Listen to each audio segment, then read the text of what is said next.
Até o Alex que começou agora recente. Por enquanto tá só quebrando taça. Tá quebrando taça?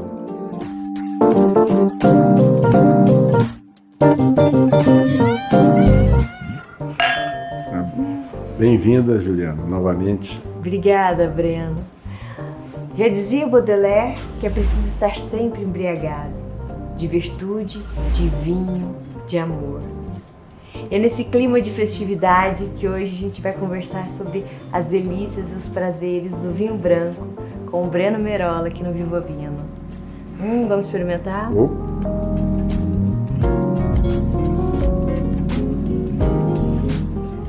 Que delícia!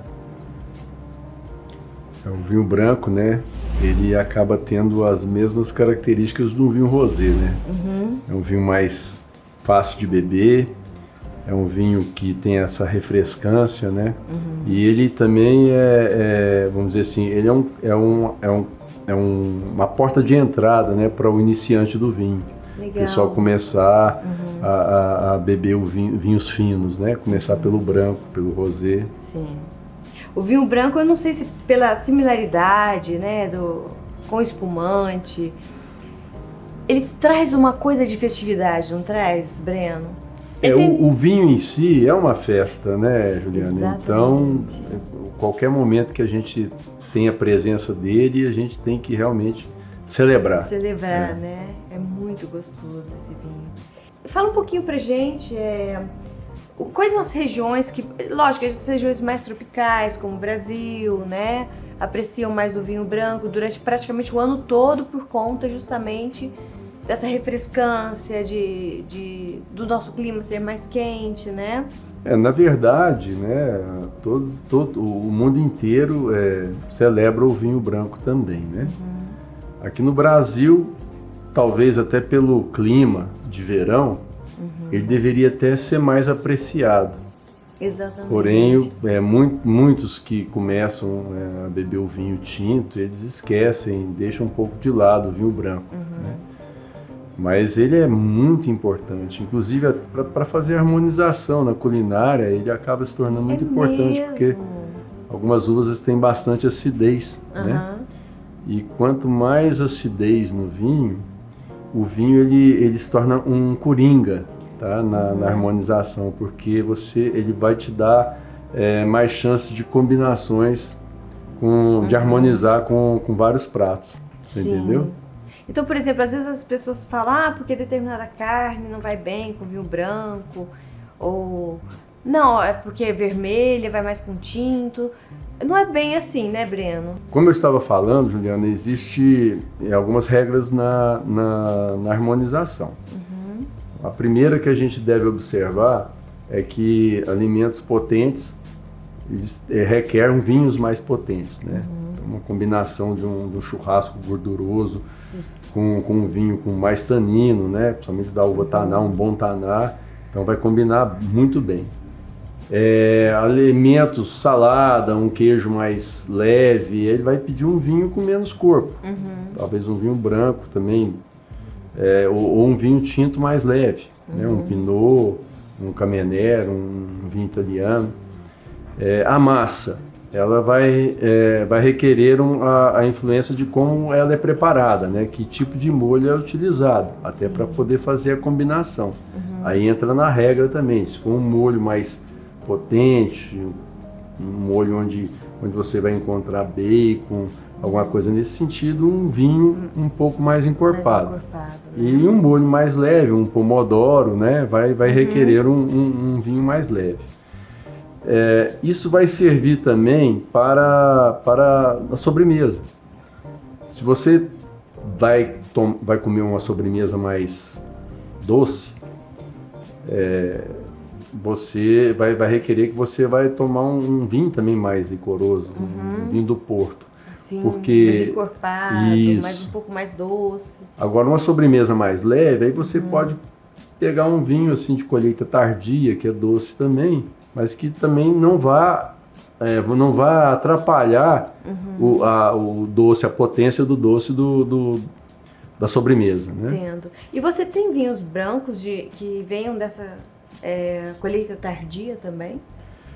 Nós já trabalhamos com alguns vinhos que são de colheita tardia e outros vinhos de sobremesa, que são bastante interessantes. Sauternes é um bom exemplar desses vinhos de sobremesa, né? Um ícone na França. Esse vinho, a gente consegue ele graças a um fungo, né? Que é o Botrytis cinerea, que causa a podridão cinzenta. Então, com isso, a uva ela concentra mais teor de açúcar, então o vinho pode alcançar também um índice alcoólico maior. Pode chegar até quase 20%, entendeu? Sendo que normalmente um bom vinho aí chega a 13%, 14% de teor alcoólico, você entendeu? E então esses vinhos, você, além da combinação normal, né, que você pode combinar com a sobremesa, também você pode fazer com eles uma harmonização por contraste. Por exemplo, você pode combinar um Sauternes, né, que é um vinho de sobremesa, com um foie gras, que é salgado, né? Sim, sim. Então, também você pode fazer esse tipo de harmonização. Outra combinação que existe também é a harmonização cultural, né? Que é aquele alimento que dá num determinado local, você combina com o vinho que também é produzido naquele determinado local. Às vezes ele fere alguma coisa na harmonização tradicional, mas ficou tão enraizado, né, culturalmente, que acaba ficando... Acaba dando uma harmonia mesmo. Exatamente. É a palavra, né? Acaba que se combinam, né? Por ser da mesma região. Nasceu tudo no mesmo lugar, cresceu tudo no mesmo lugar, então acaba que combina por aí. A mesma ambientação, mesmo tipo tudo acaba contribuindo, né?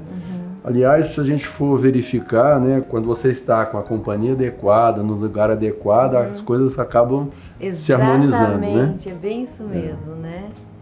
E engraçado, bom, eu falei no outro episódio, né, sobre os vinhos italianos com relação aos meus familiares por parte de mãe. Agora eu vou puxar para os lados da Alemanha, né, que é a minha origem também por parte de pai. A Alemanha ela é uma grande produtora de vinho branco, não é? Com certeza. A Riesling alemã, né, é uma uva fantástica.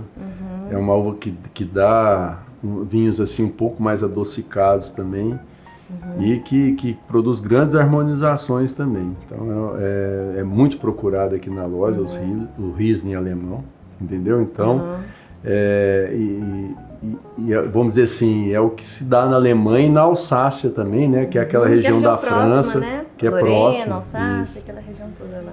Então, essa região, inclusive, Saarland, né? Que é a região da minha família, quando eu estive lá, eu vi alguns vinhedos que as uvas eram produzidas em paredões na montanha mesmo. Brena, a gente vê vários tipos de rolhas, né? Que lacram os vinhos.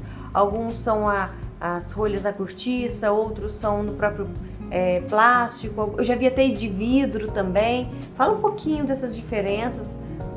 Na verdade, né, antigamente o fechamento das garrafas de vinho eram feitos todos com rolha de cortiça, né? Mas hoje esse é um artigo já muito raro, né? A única árvore que produz a cortiça, ela se chama sobreiro. Tá. E é uma árvore que é encontrada em Portugal. E ela tem uma particularidade assim, que acaba dificultando mais ainda essa situação. Desde o seu plantio até o momento em que ela vai dar a primeira cortiça, né?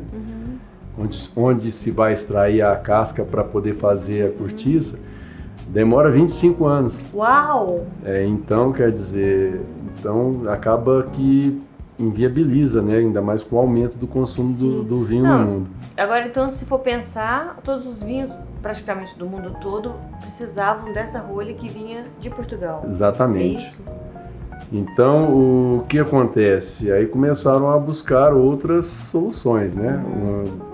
Algumas soluções utilizando, além da cortiça natural, um aglomerado de cortiça que envolve restos de casca com pedaços de folha da própria árvore.